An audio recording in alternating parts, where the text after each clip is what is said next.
Here is how to connect MetaMask on Brave browser step by step.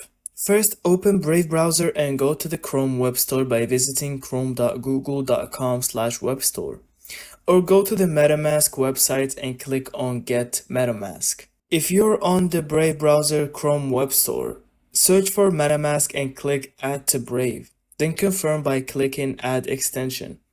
After installation, the MetaMask Fox icon will appear in the top right of your browser.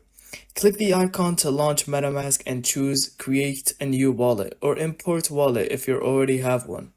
Follow the setup process. Create a password and carefully write down your 12-word secret recovery phrase. Once setup is complete, MetaMask is ready to use in Brave. Important, Brave comes with its own built-in wallet. If you want to use MetaMask for all Web3 interactions, go to Settings, then Wallet, then click on Default Wallet, and choose MetaMask instead of Brave Wallet. Now, when you visit dApps like Uniswap, OpenSea, or Blur, your MetaMask wallet will connect automatically. And that's how to connect and use MetaMask on Brave browser. Easy, secure, and Web3 ready. Thank you so much for watching. I hope you found this video helpful. Don't forget to leave us your thoughts in the comments.